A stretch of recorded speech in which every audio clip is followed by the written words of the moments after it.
உங்கள் தொழிற்சாலை மற்றும் நிறுவனத்தின் மின்சார தேவையை வங்கி நிதி உதவியுடன் சொந்தமாக சோலார் பிளான்ட் அமைத்து முழுமையாக நீங்களே பூர்த்தி செய்து கொள்ளலாம். Velan infra project private limited, Chennai. 9842252166. Media உங்கள் கனவா? தகுதியான நபர்களுக்கு 100% வரை ஸ்காலர்ஷிப், படிக்கும் அனைவருக்கும் internship, placement assistance. Admission closes on 30th June. Pandey school of journalism short term கோர்ஸில் உடனே சேர 7338824242 psj234@yahoo.com.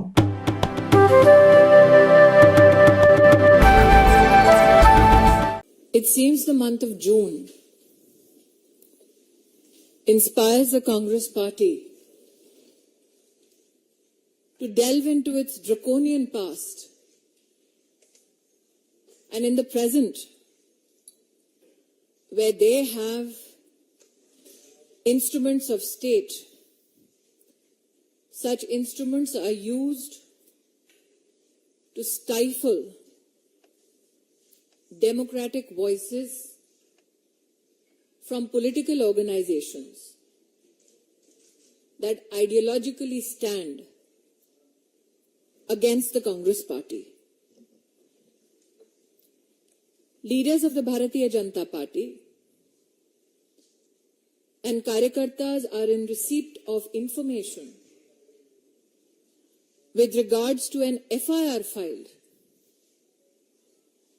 against a position taken by the Bharatiya Janata Party with regards to Rahul Gandhi's US visit. The question that has been left unanswered by the Congress Party is this: is it true that Sri Gandhi met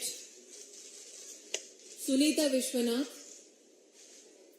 during his trip to the United States of America? Ladies and gentlemen of the press, you are aware that I myself had done a press conference with regards to George Soros's intentions to destabilize a democratic elected government in India. Question is, when it is known to every Indian what George Soros intends to do, why is Mr. Gandhi hobnobbing with those who are funded by George Soros?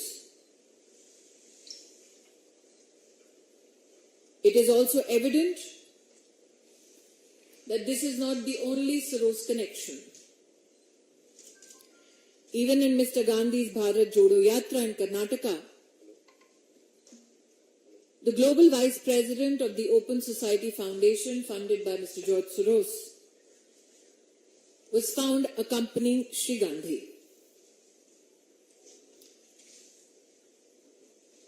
What is extremely distressing is the link with the Islamic Circle of North America. Those in the public domain who will research how the registration process for NRI interaction with Mr. Gandhi in New York ensued will find contact of a gentleman, Tazim Ansari. Mr. Ansari has an organizational link, it is believed, on the basis of publicly available records with the Jamaat-e-Islami. I attract your attention to a 116th Congress Resolution 160 in the House of Representatives on the 28th of February 2019. This resolution expressed concern about the thread posed to democracy by theocratic groups operating in South Asia. And a part of the resolution speaks about the affiliation between the Islamic Circle of North America and Jamaat-e-Islami. Irrespective of these documents available in public domain,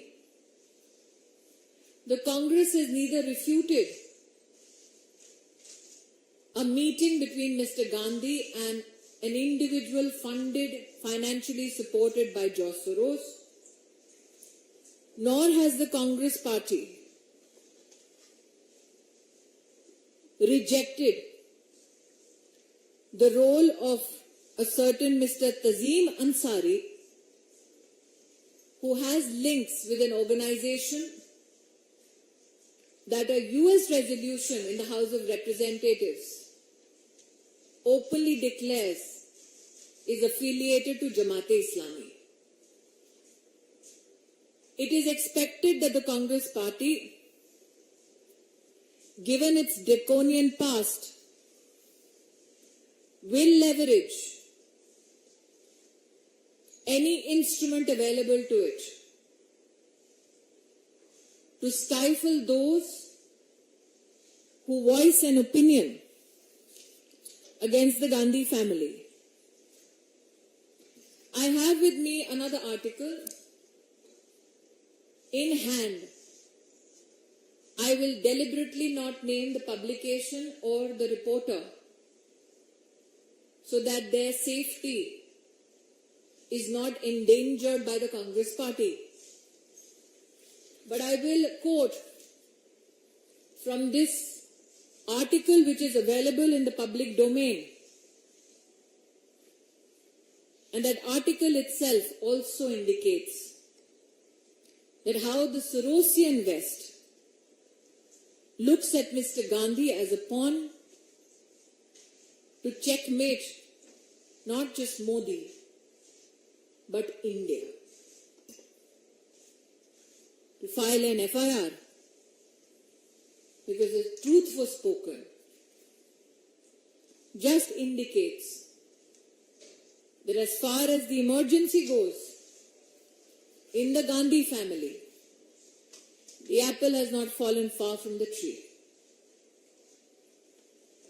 media के मित्रों को आभार व्यक्त करती हूं कि आज Bharatiya Janata party का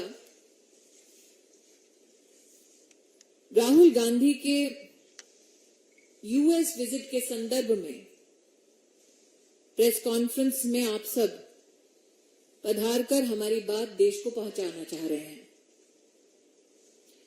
मेरे हाथ में वो तस्वीर है जिसमें एक ऐसी महिला विद्यमान है श्री गांधी के साथ जिनका नाम सुनीता विश्वनाथ है। ये तस्वीर अमेरिका में राहुल गांधी की उनकी मुलाकात की है। जॉर्ज सोरोस द्वारा फंडेड, सपोर्टेड फाइनेंशियली इस महिला से क्या गुफ्तगू कर रहे थे श्री गांधी, इसका खुलासा केवल श्री गांधी कर सकते हैं। लेकिन प्रश्न ये उठता है, भारतीय जनता पार्टी ने स्वयं इस विषय को पहले भी उठाया था कि किस प्रकार से जॉर्ज सोरोस हिंदुस्तान में लोकतांत्रिक तरीके से चुनी हुई सरकार को हटाना चाहते हैं। जब जॉर्ज सोरोस के इरादे हर हिंदुस्तानी को पता थे, तब भी ऐसी क्या मजबूरी थी कि श्री गांधी ने जॉर्ज सोरोस की एक सहयोगी समर्थक के साथ अमेरिका में जाकर मीटिंग की। पब्लिक डोमेन में, इंटरनेट पर ये जानकारी भी उपलब्ध है कि श्री गांधी की 4 जून की न्यूयॉर्क की बैठक में रजिस्ट्रेशन के लिए एक व्यक्ति का नाम और नंबर दिया गया। उस व्यक्ति के, श्री अंसारी, उनके संबंध पाए गए Islamic circle of North America से। Islamic circle of North America के बारे में 28 फरवरी 2019 में यूएस कांग्रेस में, हाउस ऑफ रिप्रेजेंटेटिव्स में एक रेजोल्यूशन के बारे में कहा गया कि इसका संपर्क और संबंध जमाते इस्लामी के साथ है। ऐसा क्यों है कि पब्लिक डोमेन में जिनका संबंध और संपर्क जमाते इस्लामी के साथ है, उनका सहारा लेने की कांग्रेस पार्टी को नौबत आ पड़ी। जॉर्ज सोरोस का और उनके द्वारा फंडेड संगठनों का राहुल गांधी से ताल्लुक नया नहीं पुराना है। एक और प्रकाशन में ये स्पष्ट हुआ है, इंटरनेट पर भी ये फोटोग्राफ्स उपलब्ध हैं। सलील शेट्टी नाम के एक सज्जन ने, जो ग्लोबल उपाध्यक्ष हैं ओपन सोसाइटी के, जॉर्ज सोरोस के संस्थान है, उनके साथ राहुल गांधी ने भारत जोड़ो यात्रा की। तो जो जॉर्ज सोरोस डंके की चोट पे कह रहे हैं कि वो हिंदुस्तान की लोकतांत्रिक ढांचे का एक अभिन्न अंग, उसकी सरकार को गिराना चाहते हैं, ऐसे संगठन के साथ और उस संगठन से संबद्ध लोगों के साथ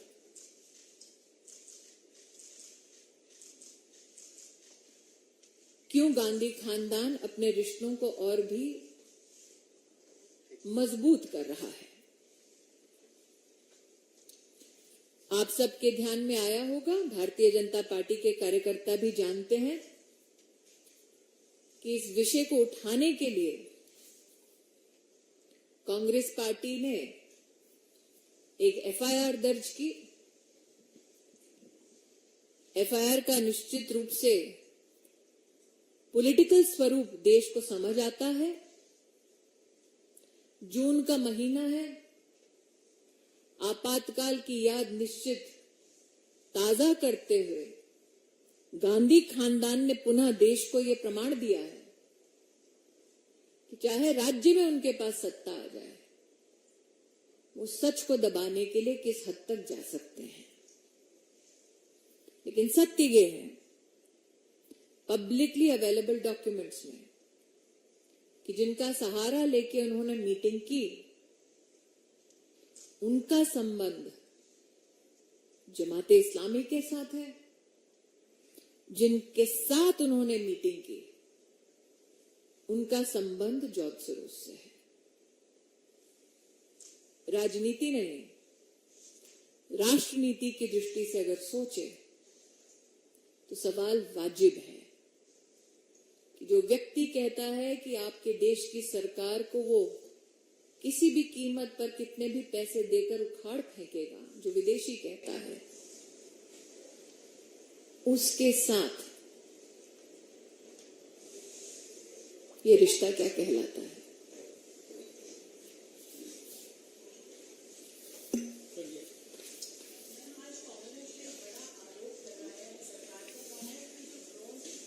मैं दोबारा कह रही हूँ, आज की ये मेरी विषय से जुड़ा कोई अगर सवाल है तो मुझे बताएं, क्योंकि मैं दोबारा कह रही हूँ कि आपने आज तक किसी ऐसे गांधी खानदान के व्यक्ति को देखा जो जमाते इस्लामी द्वारा सपोर्टेड व्यक्तियों के माध्यम से अपनी मीटिंग करे?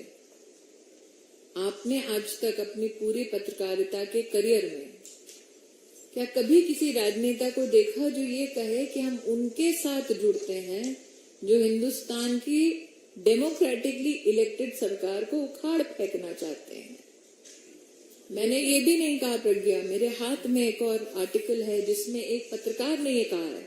मैं जानबूझकर पत्रकार और पब्लिकेशन का नाम नहीं ले रही ताकि पत्रकार को कोई आंच ना आए, लेकिन ये सारा डिटेल पब्लिक डोमेन में उपलब्ध है।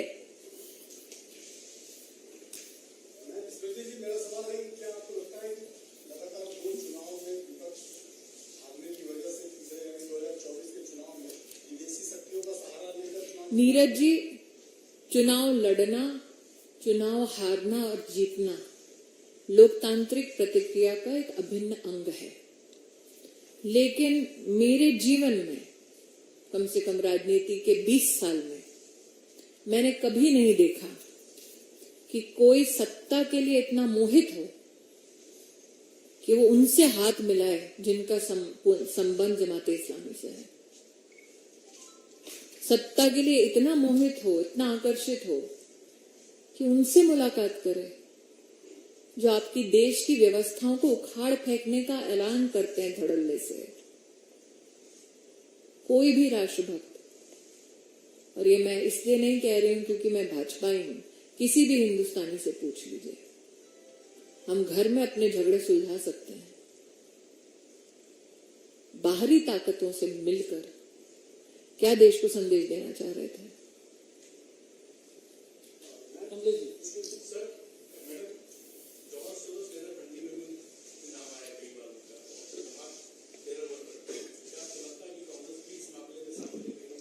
मैं दोबारा कह रही हूं सर, उनका जो रजिस्ट्रेशन का प्रोसेस था उसमें जिस सज्जन का नाम नंबर है अवेलेबल है पब्लिकली, उसका संबंध Islamic circle of North America के साथ है, जिसका हाउस ऑफ रिप्रेजेंटेटिव्स में ये रेजोल्यूशन कहता है संबंध जमाते इस्लामी से है। ये पब्लिकली अवेलेबल रिकॉर्ड है। तो जो एफआईआर की है उसमें लिखा है एनिमिटी पैदा करने वाला ये वाक्य है। किसके साथ एनिमिटी? जमाते इस्लामी के साथ।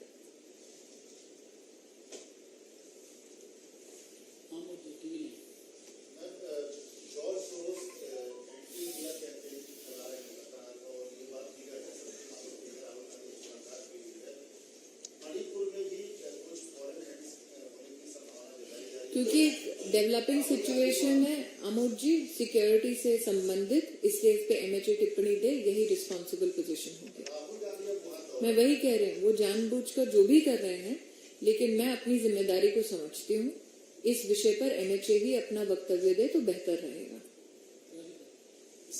राहुल गांधी फिलहाल तो सांसद नहीं है, लेकिन जब भी विदेश में जाते हैं और ऐसे लोगों से मुलाकात करते हैं जो एंटी इंडिया मूवमेंट से जुड़े हैं, तो क्या इसकी जानकारी विदेश मंत्रालय को उनकी तरफ से दी गई या जानकारी? मैं विदेश मंत्रालय की ओर से भारतीय जनता पार्टी के केंद्रीय कार्यालय में कोई भी टिप्पणी नहीं करूंगी। ये विषय विदेश मंत्रालय से संबद्ध है, वही इसके ऊपर टिप्पणी कर सकते हैं। लेकिन मुझे लगता है इस विषय को थोड़ा विस्तार से देखने की भी जरूरत है। मेरी जो प्रेस कॉन्फ्रेंस हुई थी जॉर्ज सोरोस के संबंध में, जिसके बारे में कांग्रेस ने भी अपनी टिप्पणी की थी, उस प्रेस कॉन्फ्रेंस के बाद ये स्पष्ट था कि जॉर्ज सोरोस के हिंदुस्तान के खिलाफ क्या इरादे हैं। तब भी ये मुलाकात क्यों? कांग्रेस ने, मुझे याद है, उस दिन मेरी प्रेस स्टेटमेंट के बाद अपना रिएक्शन दिया था। तब भी ये मुलाकात क्यों? तो ऐसा नहीं है कांग्रेस पार्टी कहेगी जानकारी का अभाव है।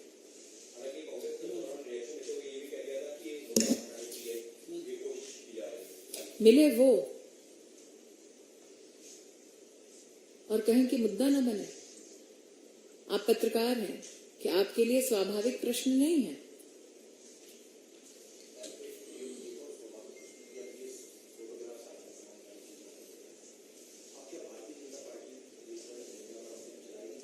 जनता तो जानती है, मुझे लगता है कि जनता तो जानती है, जनता तो जानती है। जॉर्ज सोरोस के बारे में जनता जानती है। क्या राहुल गांधी कहना चाहते हैं वो नहीं जानते?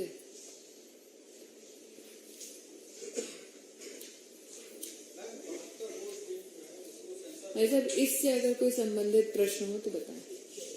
Thank you.